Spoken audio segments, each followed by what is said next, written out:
কেউ কথা রাখেনি। ৩৩ বছর কাটল, কেউ কথা রাখেনি। ছেলেবেলায় এক বষ্টমী তার আগমনী গান হঠাৎ থামিয়ে বলেছিল, শুক্লা দ্বাদশীর দিন অন্তরাটুকু শুনিয়ে যাবে। তারপর কত চন্দ্রভূক অমাবস্যা চলে গেল, কিন্তু সেই বষ্টমী আর এলো না। ২৫ বছর প্রতীক্ষায় আছি। মামাবাড়ির মাঝি নাদের আলী বলেছিল, বড় হও দাদা ঠাকুর, তোমাকে আমি ৩ প্রহরের বিল দেখাতে নিয়ে যাব।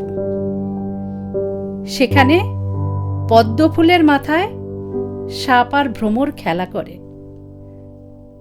নাদের আলী, আমি আর কত বড় হব?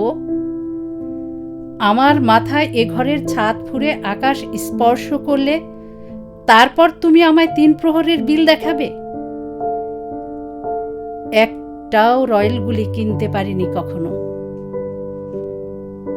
লাঠি লজেন্সে দেখিয়ে দেখিয়ে চষেছে লস্কর বাড়ির ছেলেরা। ভিখারির মতন চৌধুরীদের গেটে দাঁড়িয়ে দেখেছি ভিতরে রাস উৎসব। অবিরল রঙের ধারার মধ্যে সুবর্ণ কঙ্কন পরা ফর্সা রমণীরা কত রকম আমোদে হেসেছে। আমার দিকে তারা ফিরেও চায়নি। বাবা আমার কাজ ছুঁয়ে বলেছিলেন, দেখিস একদিন আমরাও। বাবা এখন অন্ধ, আমাদের দেখা হয়নি কিছুই। সেই রয়েলগুলি, সেই লাঠি লজেন্স, সেই রাজ উৎসব আমায় কেউ ফিরিয়ে দেবে না।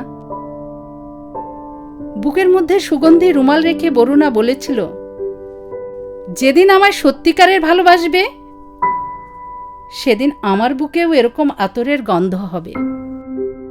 ভালোবাসার জন্য আমি হাতের মুঠোয় প্রাণ নিয়েছি। দুরন্ত ষাঁড়ের চোখে বেঁধেছি লাল কাপড়। বিশ্ব সংসার তন্ন তন্ন করে খুঁজে এনেছি ১০৮টা নীলপদ্ম।